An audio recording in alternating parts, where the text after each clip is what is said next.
Hi, everybody. Good evening. It's great to have you all here. My name is David Gisson. I'm an associate professor in the architecture division here at the California College of the Arts. And it's a pleasure to welcome Jorge Otero-Pailos, who's traveling here from New York City. And also, this is actually Jorge's second visit to CCA. He came last year for a talk as part of a conference on experimental history. And this year, when the provost announced that the theme of the undergraduate lecture series would be the ideas about materials and history, or history matters, as it eventually was called, we decided it would be great to have Jorge come back and give a much longer talk and explain more of the ideas that underline his work. So this evening's lecture is actually both part of the undergraduate lecture series that is CCA-wide, as well as part of the architecture lecture series. And one of the reasons I'm up here introducing Jorge is not only because I'm a great fan and a friend, but also because Jonathan Massey is traveling right now and wasn't able to be here right now and introduce him. So if some of you are wondering why am I standing up here, this is the other second reason. Okay, so Jorge is an associate professor of preservation at Columbia University's Graduate School of Architecture, Planning and Preservation. He works in a variety of fields, including the practice of architecture, architectural history, the fine arts, and the emerging field of experimental preservation, a term that Jorge coined about 10 years ago. And in his experimental preservation projects, Jorge captures and reconstructs the residues and indices, the indexes of history, from lost smells inside buildings to the dirt that has gathered on buildings over time. This work has been exhibited internationally at venues such as the MIT Keller Gallery, the Venice Biennale, and Manifesta, among numerous other venues. Anyway, with his projects and writings, he is one of a group of people who has reclaimed preservation as part of vanguard culture.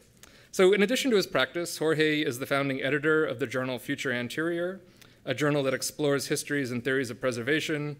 The author is of two books, one on the history of phenomenology in architecture, and the other on a kind of very close critical examination of Rem Koolhaas's own theories of preservations and their potential future manifestations in other forms of work, and numerous articles for a number of very important journals. So he consults on a variety of preservation projects, and he was recently distinguished with an award by UNESCO for his projects and research. And it's really great to have you back, and please welcome Jorge Otero-Pailos.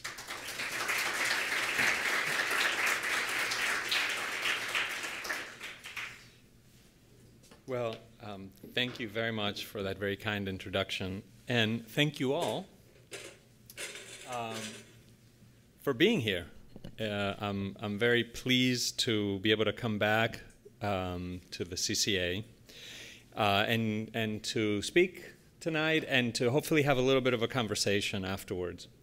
So where to begin? Experimental preservation. So if anything, what I would like to convey tonight is that preservation is a radical idea, and so as an idea, it is also an idea that seeks expression. So how do we express ideas? And we express ideas. We can express them verbally, but I want to talk tonight about the aesthetic expression of preservation, and to explore it in a way that is about creativity, to think about what is the creative content of preservation. So let me start by just thinking a little bit about, obviously preservation is about working on monuments.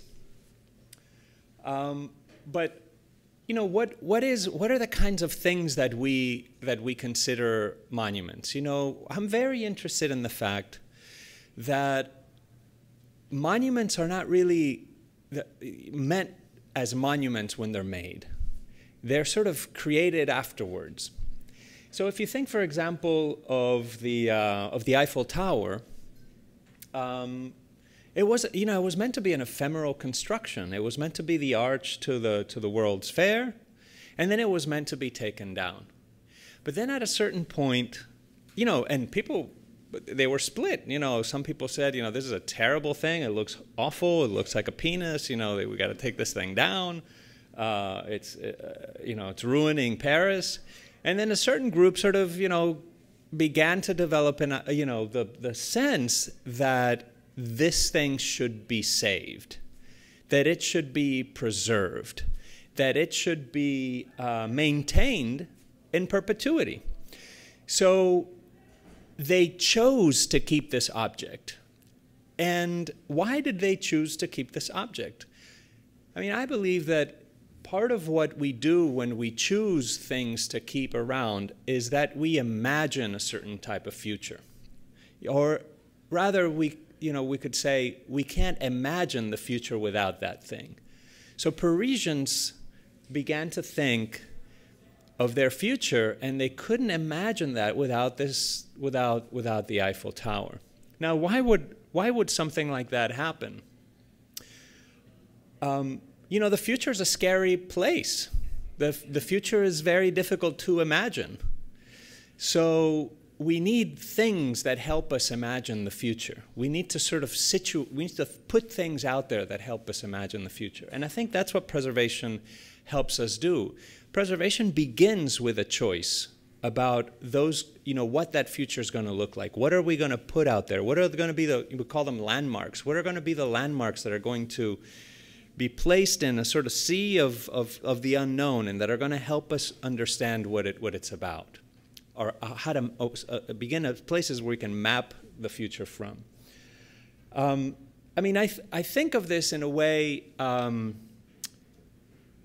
in relationship to teddy bears.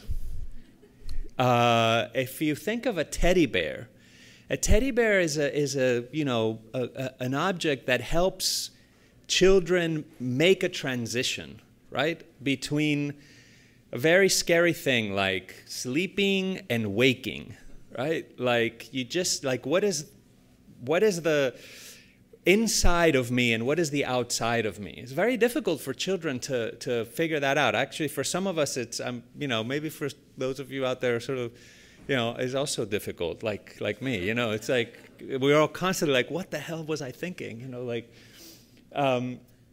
We're constantly struggling with this. I mean, the idea of art, is expression, right? Like, how do you get between inside and outside somehow? So children take a teddy bear and they sleep with it, and when they wake up, there's the teddy bear again, right? But that's not the most important thing. The most important thing is when they say, we lost the teddy bear. Where's the teddy bear, right? Like when you try to leave with your, the house, and your child says, Daddy, where's the teddy bear? And you say, well, I have no idea where you put the teddy bear. It's your responsibility. It's your teddy bear, right? And then your child throws a fit and goes nuts, right? And you have two options at that point. You can say, well, the teddy bear's not important. We're going to leave the house and you're going to deal with it. Or you can stop everything, be late for everything, and say, we're going to find the teddy bear. That's what most parents do. Right?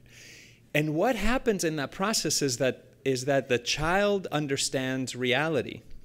The child understands that there's something out there that they chose, and socially, like the family is basically a sort of image of society, socially there was a sort of affirmation of reality. Like, we recognize that that thing that the child chose as something real. Like, yes, that is your teddy bear. That teddy bear is real, right? And so that choice, the choice to make an object like that, the choice to realize an object in order to make it real, is one that is initiated by us as artists, but that is actually has to come back from the social, right? It has to be confirmed somehow socially. And that's what I think is really powerful about preservation, is that it's precisely that process. It's not just, I'm just sort of making up whatever I want. It's that process of choosing objects and saying that thing I think is reality, and then listening to the social. Now, and we don't always listen to the social. Penn Station in New York, very famous example of people clamoring government, saying, don't tear that down. It's crazy. It's this amazing building, please. And this is what we have instead now, is this sort of, underground mall, sort of a human-sized rat, corridor. But, what I find really interesting, too, is that preservation can also be a form of political struggle, right? I think that's where the social sort of realizes itself, is in the politics. So here comes so put yourself in the 1940s, and Juscelino Kubitschek is the governor of the state of Minas Gerais in Brazil.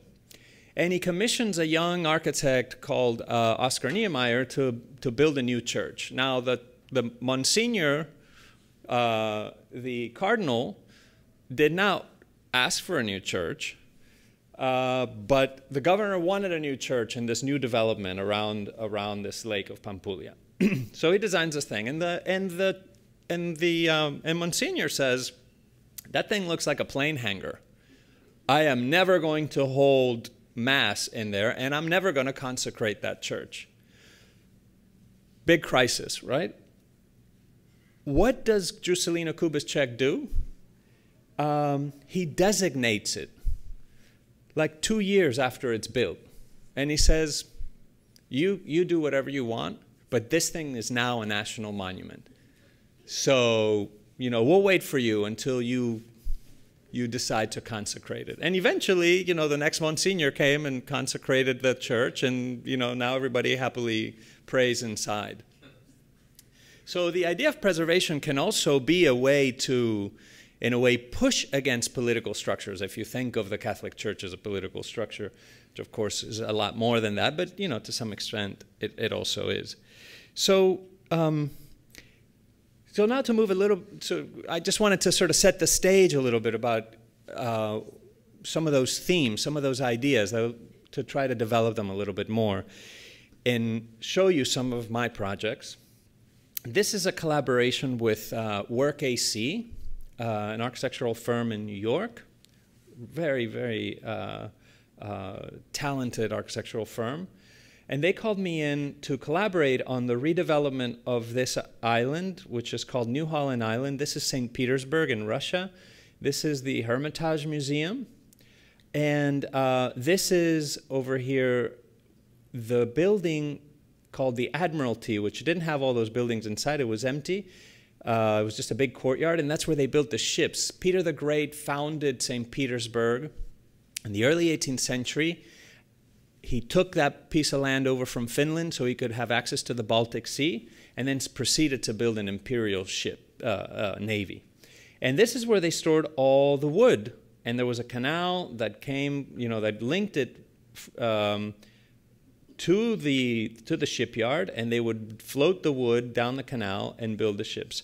Now, this island, which is 8 hectares, had been closed off for 300 years, and then it was opened up. And the rights were given to a developer to develop it. That developer hired an architect called Norman Foster. They developed a project, and then the project somehow fizzled out. I think they ran out of money, which happens all the time. And then they created. Then they did this project. So when we arrived on the scene, we arrived to the scene of a crime. Because what we found was that this island, which had been developed and redeveloped over 300 years, had suffered a tremendous amount of change in the previous 5 or 6 years with the previous developer. And some of those changes were that they cleared away a lot of really important stuff that seemed to us really important, like these buildings over here, which were the laboratories of Mendeleev. Dmitri Mendeleev, this is the guy that invented the periodic table of elements. I mean, like, he's not any old scientist. We wouldn't have modern civilization without this guy. I mean, we wouldn't have plastic. We wouldn't have, everything. Chemistry. We wouldn't have modern chemistry without him. So now I understand that that's not a very beautiful building. Maybe it's a testing pool, but isn't it important anyway? Even if architecturally it's not beautiful, and even if you need to make room for your own project, right? Why, in order to make architecture, do we need to make new form? There was another building that was also that had gone missing when we started to do the research. This thing, sort of undistinguished brick building, but happened to be the first radio station in Russia that linked the Baltic Sea to the Black Sea, where they could speak into a microphone and the entire army would hear what they were saying. And it was the place where Lenin went to give his victory speech. Like, what an amazing building. Why would you demolish that? So we arrived in this place where these things were gone. And so part of what this project was about was how do we recover, how do we express these missing things? How do we express these missing buildings? So this is the site of that radio station. And what I had proposed over here is what was there were the foundations of the existing building. And so to make these sort of columns of sound that would, when you walked into the island and you sort of walked past them, they would be humming with radio waves, you know, radio sounds, radio recordings. So that was one idea, you know, one idea that maybe the form's not what's important here, but what one wants to preserve is this idea about the connection to radio. Now, you know, for me, that example of somebody entrusting an architect with this great treasure, right, this island of 8.5 hectares full of the history of Russia, really, you know, and then demolishing all those buildings. I mean, who would do that? To me, what it made me realize is that, you know, when we give these buildings, these things to architects, to planners, to artists, to whomever, to preservationists to save or to take care of, we're putting those objects in great danger, you know, because sometimes those architects make the decision to ruin it. So this is another example of that was a real polemic in New York, right? Of a building that was 12 years old, the first museum built after 9/11 in New York, which was sitting right next to MoMA, and which was also a museum, but it was the Folk Art Museum, a different institution. So MoMA purchased the building from the Folk Art Museum and then decided to essentially raise it in order to bridge between their buildings and this lot. You see this empty lot over here where there's going to be a big Jean Nouvel building. And then the floor plates didn't align, so they wanted to have continuous floor plates and circulation in the round for the throngs of people that come to MoMA. So they decided to demolish it. So, you know, we think that cultural institutions are the stewards of cultural objects, right? But they are sometimes not necessarily thinking that way of themselves. And then the question is, you know, what do we do to the objects, right? So the Sistine Chapel, what is the object, right? What is the object? Because over here, you know, they decided to preserve this facade. They've demolished it and they put it in storage. You know, is that the architecture? So when you think of, you know, the object, the teddy bear, when you constitute it, you have to sort of imagine what it is. You know, it's very important when you have a teddy bear that you don't wash it. It's, you know, like, you know this, right? Like it has to smell a particular way. It has to have that sort of, you know, dried saliva sort of, you know, smell to it. Otherwise, and a little bit of talc powder where the parents tried to sort of cover up the stink, you know. Otherwise, you know, it's not the same, right? So what is the object? Where does it end? What constitutes the object? This is the debate they had at the Sistine Chapel. What is the Sistine Chapel? And one of the things they said, well, the Sistine Chapel is whatever Michelangelo painted. Unfortunately, we have no idea what Michelangelo did and didn't do. And one of the things we don't know is did he paint both al fresco, sort of with wet plaster, and then al secco with a little dry paint? Or did he only paint al fresco? Now, the conservators of the project, this was, by the way, paid for by Japanese television, which got the filming rights. There's also very interesting, you know, the sort of mediatic dimension of preservation. They said, you know, Michelangelo only painted al fresco. Anything else must be an addition that must have been done by a preservationist. And preservationists, as we know, you know, always ruin stuff. So everything that you see on the left, the eyeballs, all the highlights of the frieze over here, you know, the shadows, the deeper shadows on the cloth, sort of architectural highlights, all of that must have been done sometime later. Now, we can't really tell, but we are going to remove it.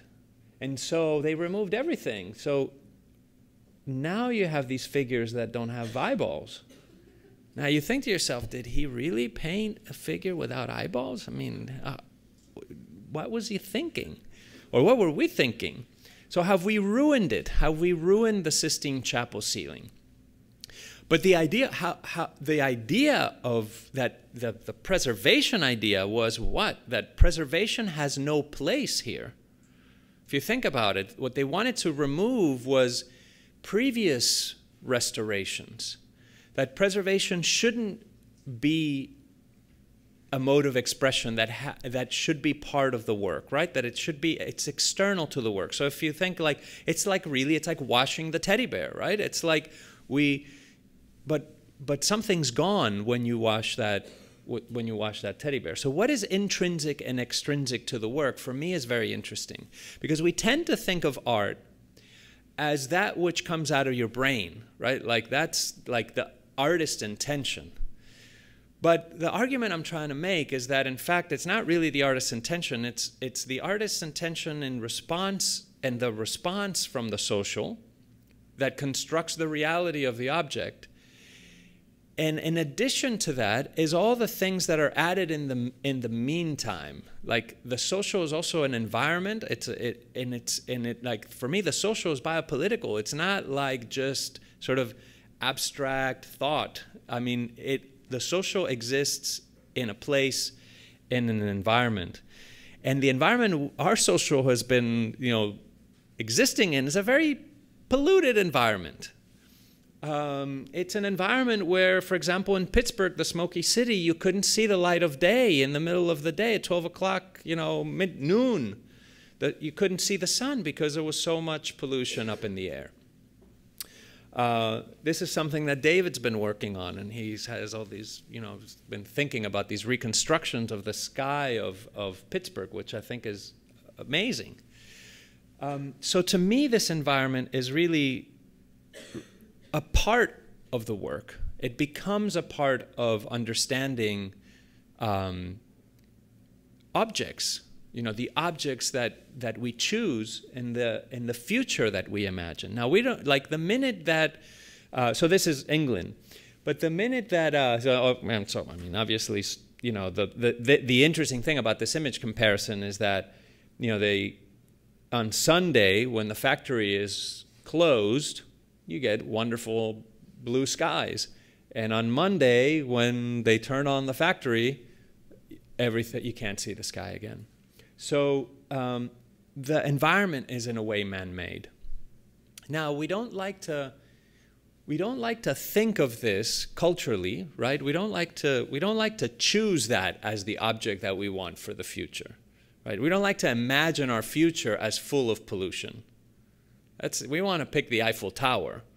We don't want to pick the smoky, right? Like David, who's a little crazy, says, we got to pick Pittsburgh's polluted sky. That's the future, right?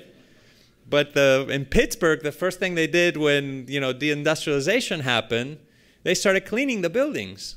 They removed all this stuff, right? This never happened. And really amazing. I mean, this would be like, what an amazing art project, right? It's just like, change the city, the way the city looks. André Malraux, the Minister of Culture of Paris, in the 1960s, same thing. Paris was losing its industrial base. First thing he did was say, let's clean up Paris. Let's clean up all the facades of the monuments. So think of this in relationship to the Sistine Chapel. What is lost and what is gained with these sorts of cleaning projects? So I became very interested in this practice of cleaning monuments, of trying to of choosing to make this distinction. When you say, I'm going to preserve this object, I'm going to preserve, let's say, I'm going to choose that the Doge's Palace in Venice. And who can imagine Venice without the Doge's Palace? I mean, you can't. I mean, it wouldn't be Venice, right? But where does the Doge's Palace end? And if you look at the middle of the 19th century, this picture by Ruskin is an obsession of mine. I mean, he was a polymath, an art critic, the sort of founder of modern conservation, a political theorist. He took this photograph with Hobbes, and it's black, right? I mean, already and he wrote this book, The Stones of Venice, where he was talking about that tint of the stones as time stains. Because it did take like hundreds of years for buildings to become black before the Industrial Revolution. But after we started pumping smoke into the sky, all of a sudden they were getting black in like 5 or 6 years. So are they time stains? Do they really belong to the building? People began to think, actually this is extrinsic to the building. This is not part of its history. Its history, monument should be about long, thousands of years, periods of time, right? If they get dirty, it should be over a long period of time. If it gets dirty in too quick a time, that must not be part of the building. And so the Doge's Palace is on this cycle of cleaning every 30 years where they just, power wash it down. And so this is 1990s, again it gets dirty. And then when I came around in 2009, they were in the process, you can see the scaffolding over there on the right, of cleaning it one more time. And so my proposal was to save one of the walls of dust in the Doge's Palace. And, it was inevitably going to be cleaned. But this they hadn't gotten to yet. This is the wall that had not been cleaned. And you can see the difference between this really sort of dark gray stone and this, the intrado of this arch, which has already been cleaned. This is the same stone, but here it's been cleaned and here it's not clean yet. And they hadn't gotten to this because it's sort of tucked away behind the loggia, and it's very expensive to do this sort of stuff. And so, the tourists don't really get to see that wall. This is off-site. And so, so nobody really wanted to pay for it, and they said, well, we'll just leave it. So I proposed to clean it. And my original idea was to say, let's take the dust, this is where that wall is, let's take the dust and just move it one floor down to this room.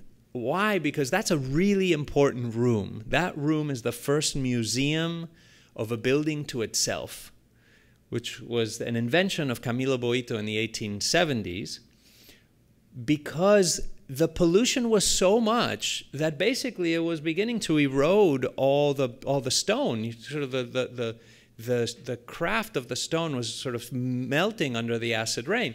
So all of these capitals are actually replicas. And they took the originals and they stuck them inside that room. So what you're looking at is, in a sense, the portrait of Dorian Gray. you know, the building is always young, and then inside of it is this thing, right? Like these original pieces that are just like, you know, like, and you can visit them. So that my thought was like, well, this is part of that portrait, you know, let's move it down just one floor. And then they, you know, we offered the work to them, and they said, you know, we just don't, that's not really part of the building, you know, like, why would we thank you very much, but, you know. So it went to become an artwork. And so we went through a series of processes, you know, like testing to convince. It had never been cleaned in the way that I was proposing, which was to use latex to clean the building, to paint the whole thing with latex, and then to let the latex dry, and then to pull all the dust off on this, you know, gigantic sheet of latex, so that the dust would preserve its exact location on the wall, where it was on the wall. So the material is not just formless. You know, the material has a shape and a way it settles, but it's not like an intentional, you know, sort of aesthetic. It's a type of unintentional aesthetic. That's the way the dust laid itself, you know, on that wall. There was a little bit of bird poop over there, and, you know, like typical like pigeons, and you know, in Venice, they just sort of everything on that wall came off, and then finally the wall, we exhibited it at the Venice Biennale, and it's sort of amazing because it's, on the one hand, you know, this building has shed something of itself. And that part is free now, but it's never really entirely free from the building, right? Because it's always like an image, right, of the building, you know, it is the building, right? Arguably, it is the building, right? So the question for me that comes up with this work is, you know, what is the building and what is not the building? Sort of, if you begin to move parts of the building around, where is the monument? I mean, when you go see the Doge's Palace, you're really not seeing the Doge's Palace. You're seeing a 19th century copy of the Doge's Palace put in the same place where the Doge's Palace used to be, and then the Doge's Palace is sort of digested inside of the Doge's Palace. So where is the Doge's Palace? So I'm very interested in this idea that maybe monuments are really not objects in the traditional sense that we think of, like they're stable in one place. But maybe monuments are actually constantly moving and sort of dispersed. And if you actually begin to look at monuments, they're like all over the place. You know, there's little pieces of them, like the pyramids. There's a little piece here, and then they took all the, you know, treasure out, and then they put it on the Met, you know, and then, right? So the British Museum. So where are these monuments?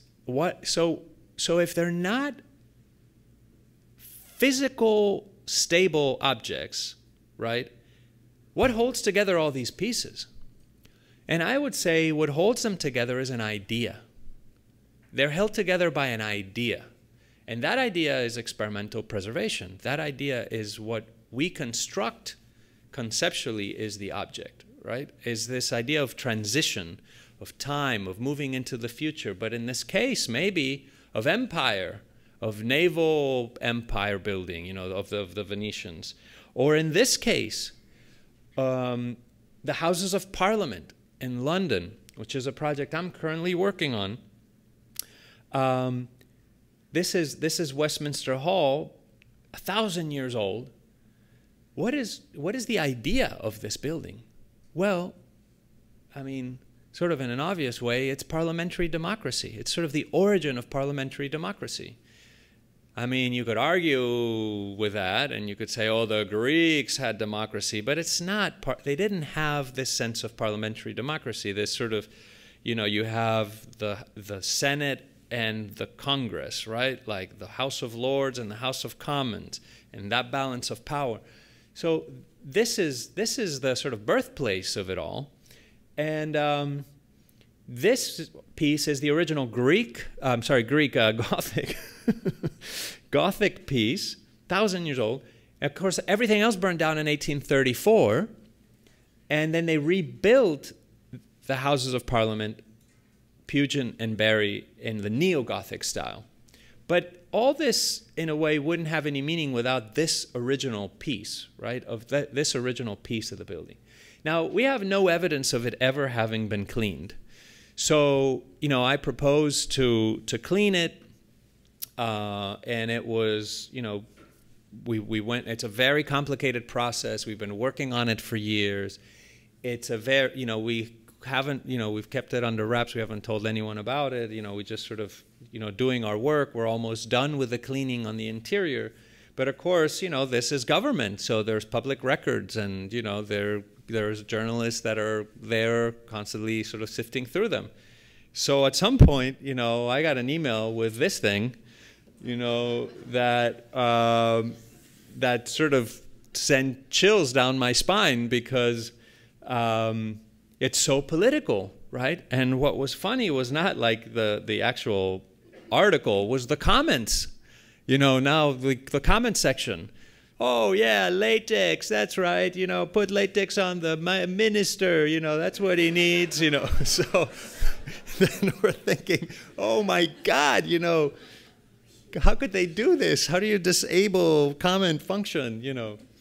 But the interesting thing is that you know, that's the sort of test of the real, right? I mean, it's this public discourse that artworks can initiate and create, and the materials that you use do matter.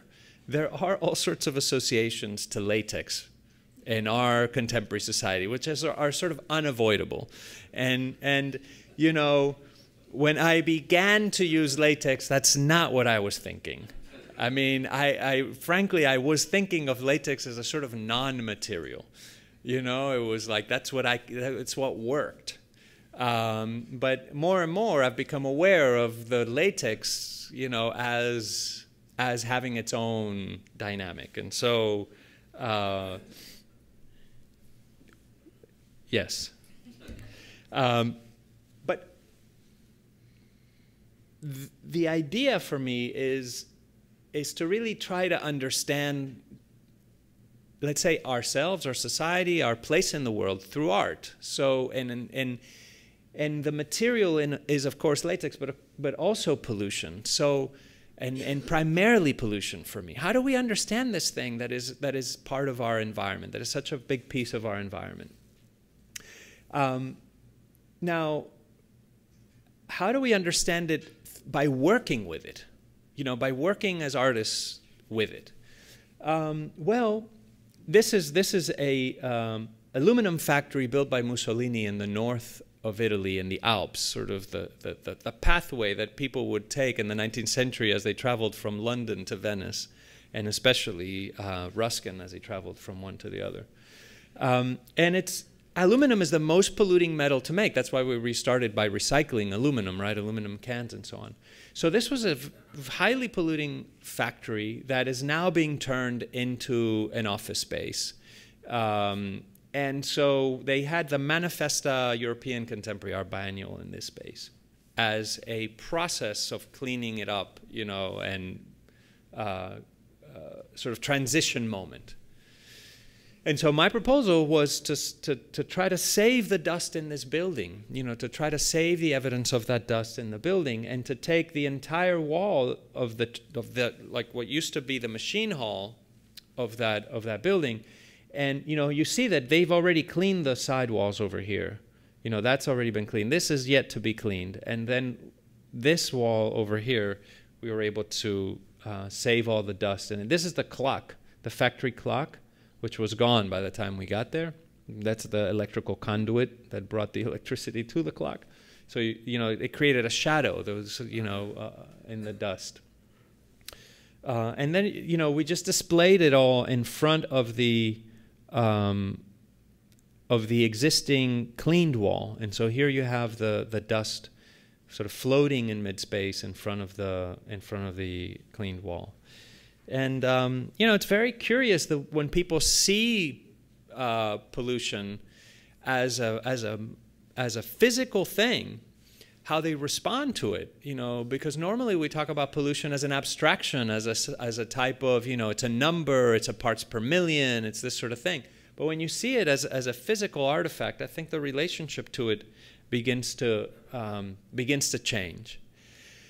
And some of the things that I've learned about it is that, you know, we talk so much about the Anthropocene and, you know, our changing of the environment, and that this is something new. But the more I went into the history of pollution, the more I found that, you know, this is not necessarily entirely new. I mean, the scale of it is new.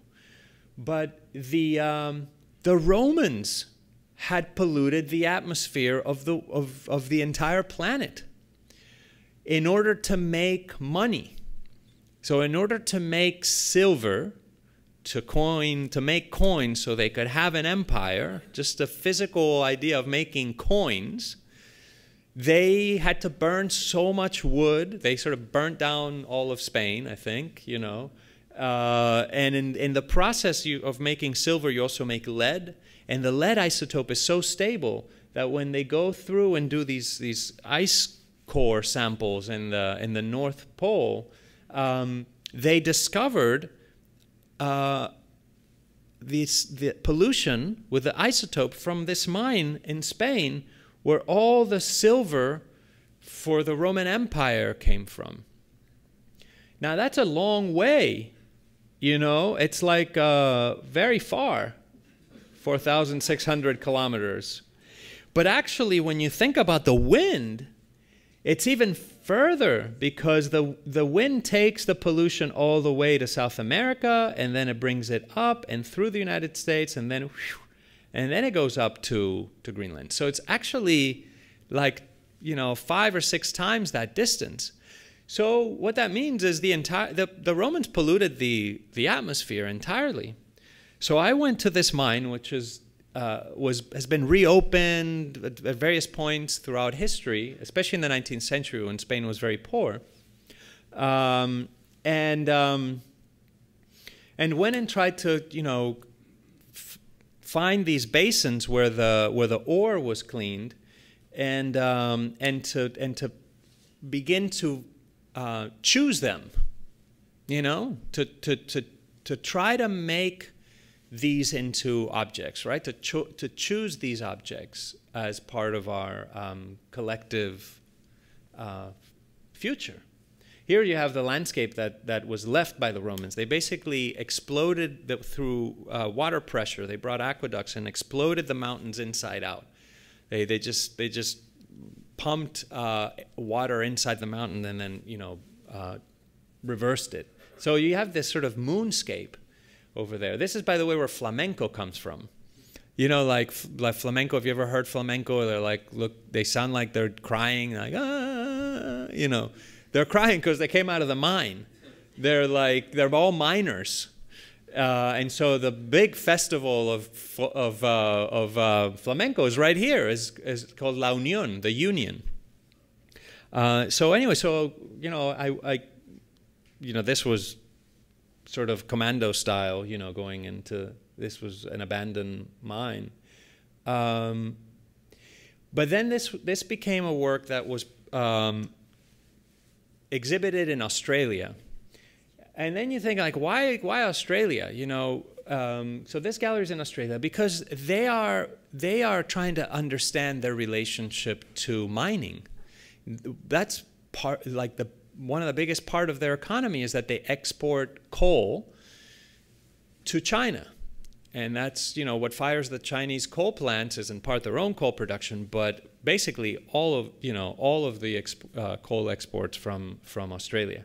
So I'm trying to think through how to you know, conceptualize that, yes, the coal is coming from Australia, it's being burnt in China, but it's actually like a global question. You know, this sort of retroactive look at the Roman Empire, you know, through the lens of this dust,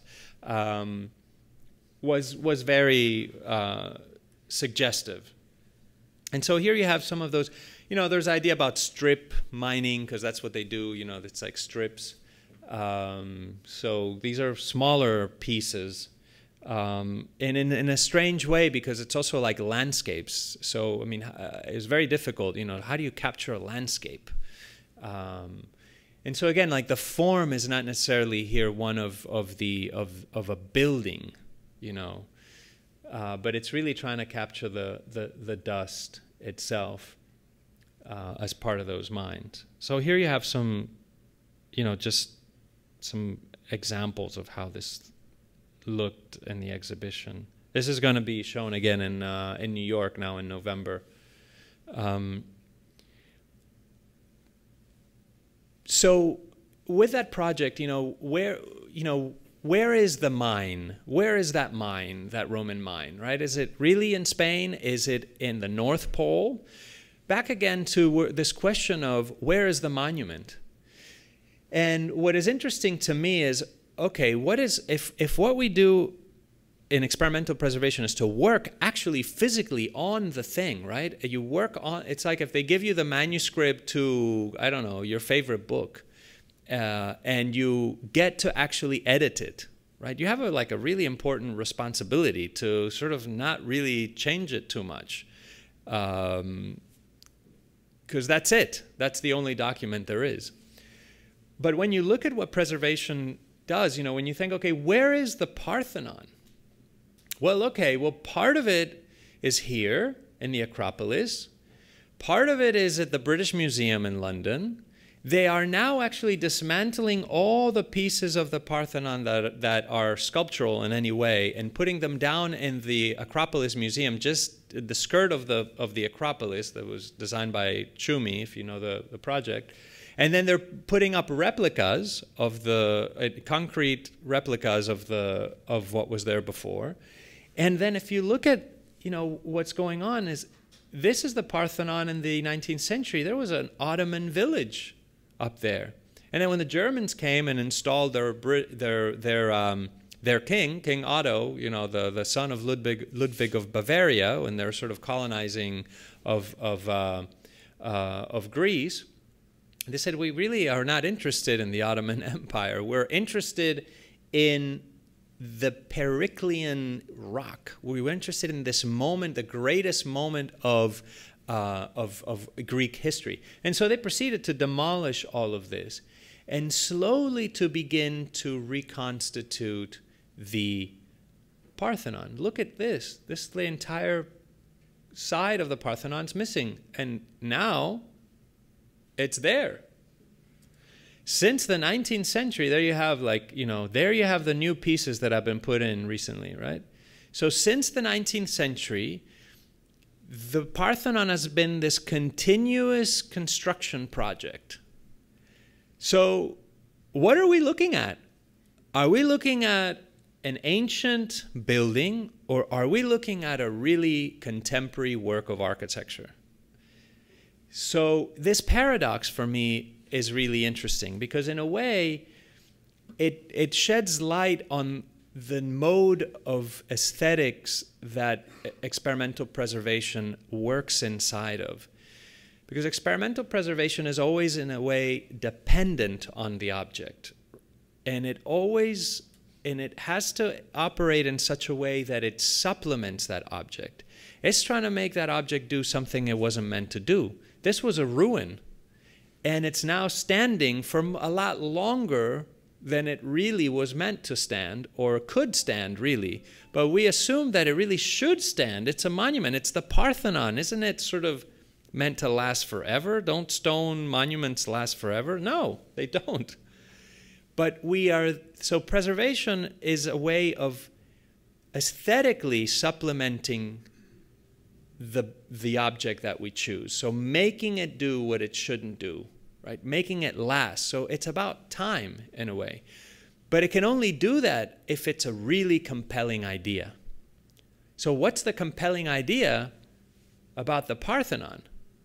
Well, I mean, Western democracy, you know, could we really imagine Europe? And can we really imagine the United States without the Parthenon. It's a choice we've made, right? This is, in a way, our future depends on it. Our future, our idea of who we are, depends on having this thing around. So how we make it happen, how we make it stand around, is really not only a technical problem, is the argument I'm trying to make, which is this is typically sort of given off to engineering types, right, and material science types. You know, the case I want to make with experimental preservation is that this is an aesthetic problem. It's a conceptual problem. It's an artistic problem, right? That's what should be leading here. The conversation should start with the concept, the artistic intent, right? What are we trying to do? Why are we doing this? But of course, if you do that, then there's all sorts of, you know, you have to begin to face up to the fact that these things are constructions. They're not givens. You know, we are responsible for them. We make them.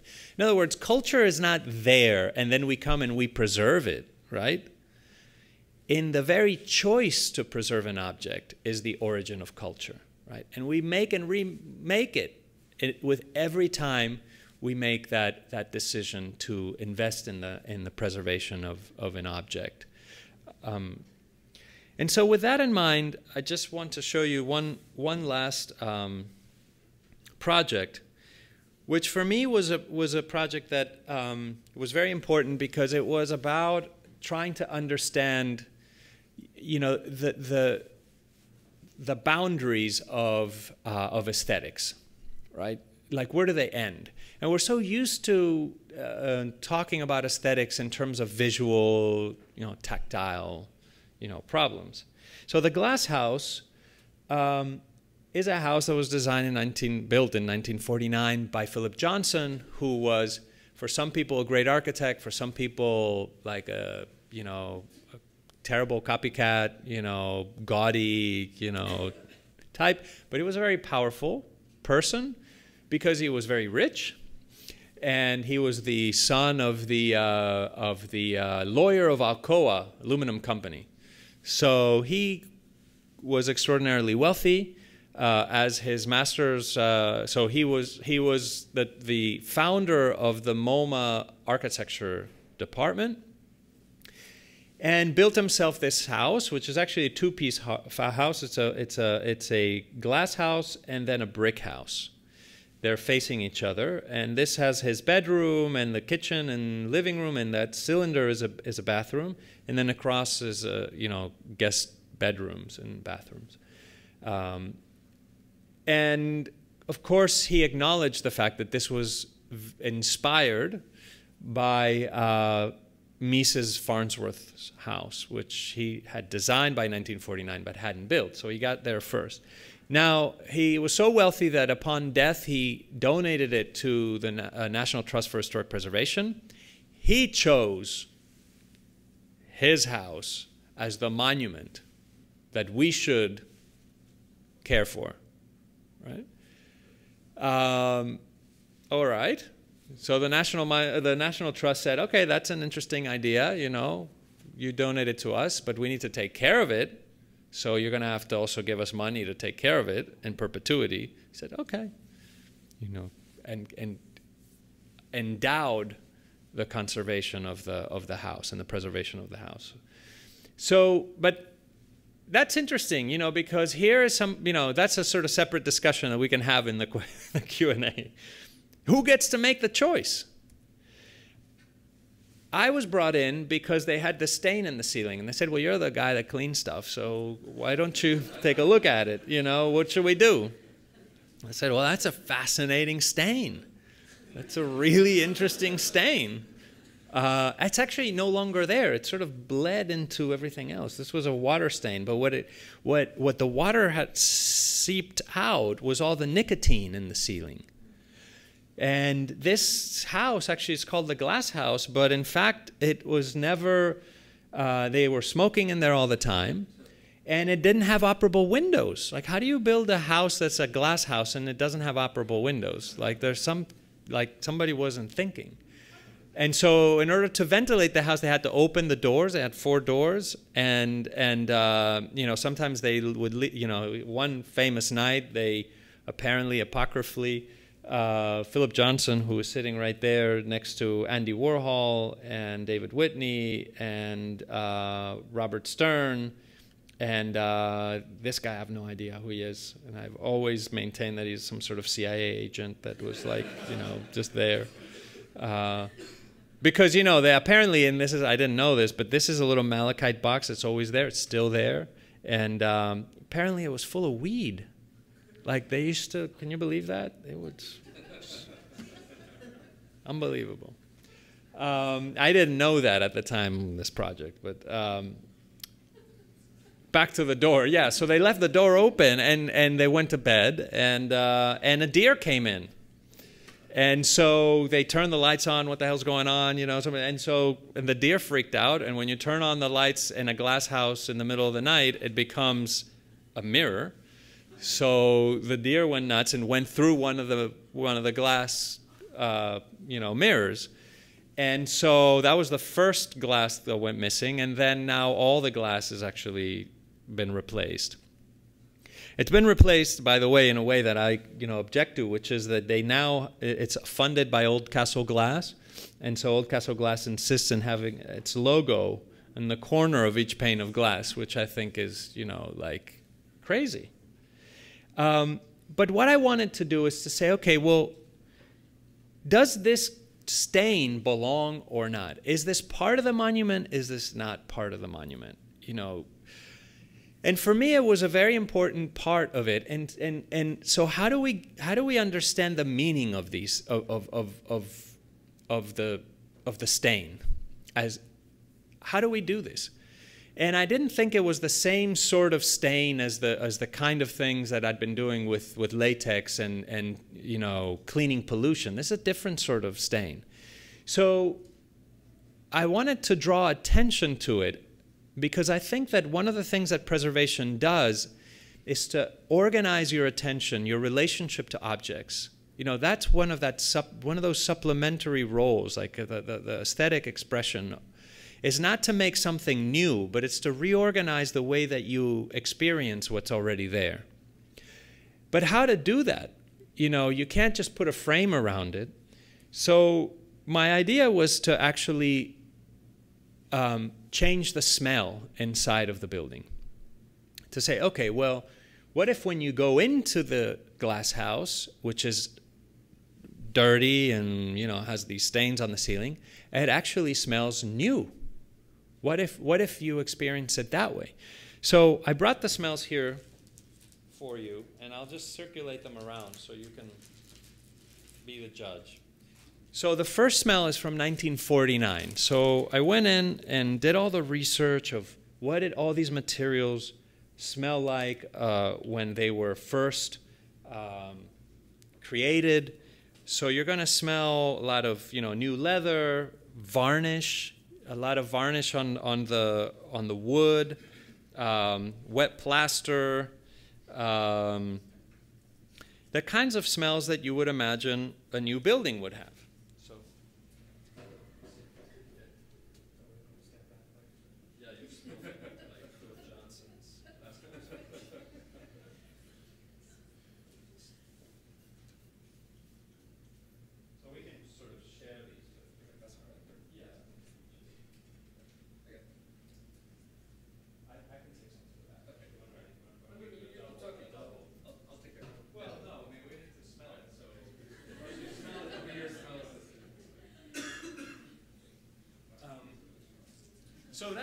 So that was an idea. Okay, so what is aesthetics? You know, I mean, aesthetics is how we take in the world, is how our sensory system sort of, you know, takes in the world. So aesthetics is also a way, you know, how we take in the world. And it's always in relationship to where we are, the environment and where we are. So that idea of trying to create that new house smell was a way to sort of, you know, dislocate space and time, right? To be in a space and to experience it in a different time. something that I'm very interested in. But then, of course, you know, I imagine that, you know, if it is about time, then why stop at 49, right? We had to get, in a way, to the moment where that stain appeared. And so I imagine the house 10 years later, when people would be in it. So a house with you know, how do people smell? How did people smell in the 1950s? How you know, like, they really, it turns out that there weren't that many colognes for men in the 1950s. There was like Aquavelva, and there was Old Spice, and a couple others. So, you know, with this smell, we imagined a sort of idealized, a sophisticated New Yorker of the 1950s, which was the kind of people that were coming to the Glass House, by the way.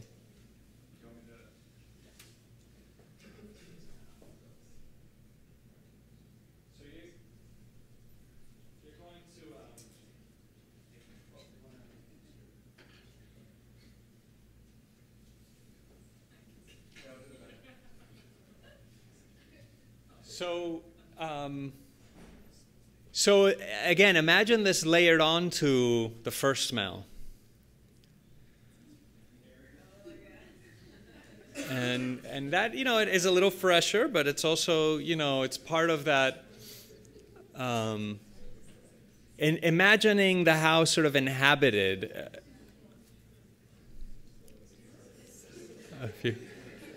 I see a lot of mixed reactions over here. There's some ums and some ahs and some you know.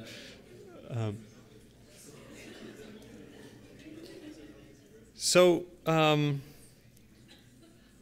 then, you know, continuing on with this idea, you know, and finally getting to the stain, I thought, well, you know, what did the house smell like in 1969? They never cleaned the house.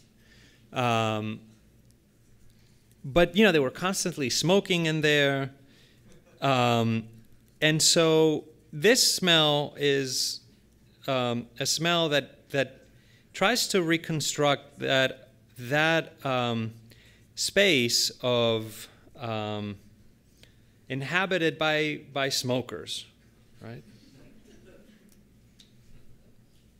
This is illegal in San Francisco. Well, I suppose. Don't tell anyone. No one's ever smelled the smell here.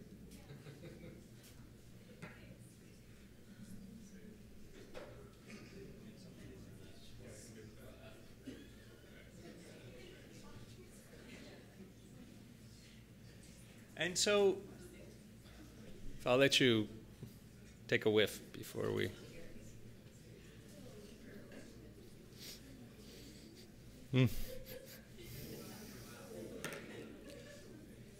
Now, when I designed this smell, I did not know that they were also smoking weed.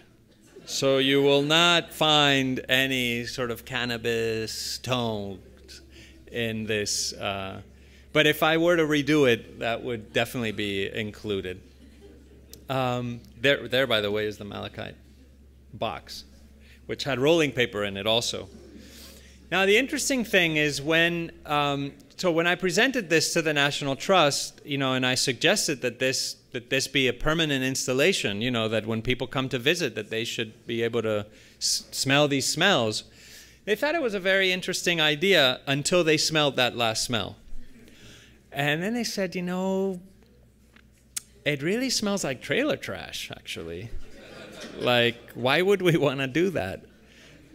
We were thinking maybe we sell these in the visitor center, and you know and I said, you know, but isn't that interesting that what we now consider trailer trash in 1968 was, you know, the height of sophistication. That would be the aesthetics of a place that would be very sophisticated. You would walk in there and think nothing of it. In fact, you'd be very, like, it would be weird if it didn't sort of smell a little bit like that in 1968. So for me, it was, you know, it's interesting that the response, right, that when you choose something, you have to listen and hear that response, right? And so there is a type, you know, then you wonder, you know, who is making the decisions? Why do monuments look the way they do? Why do monuments smell the way they do? Right? Why do they not smell like anything? They could, you know, we could, and I think we should be, you know, designing the smell of monuments. But we don't. And in the end, the way that preservation happens, the preservation is not just about making sure the thing doesn't fall apart. It's making sure that our attention doesn't fall apart, our interest doesn't fall apart, that we continue to maintain that commitment. And it's not something that we can control, it's something that's fluid, and some things we as a culture become less interested in. And so as preservationists, we're always in response to that. And I think as artists, we're always in dialogue with culture. We talk so much about art in terms of like the spirit of the times and so on, right? And being contemporary. But I think sometimes being contemporary is being anachronistic, you know, and understanding that anachronic relationship to thing, in fact, to the world, is part of being contemporary. That we are experiencing, time is not a capsule. That we experience our world in multiple temporalities constantly, and that these temporalities enable us to think about those objects as, you know, as objects that help us transition between what we know, the present, and what we don't know, the future. Okay, so with that, I will maybe stop, and thank you very much for your attention.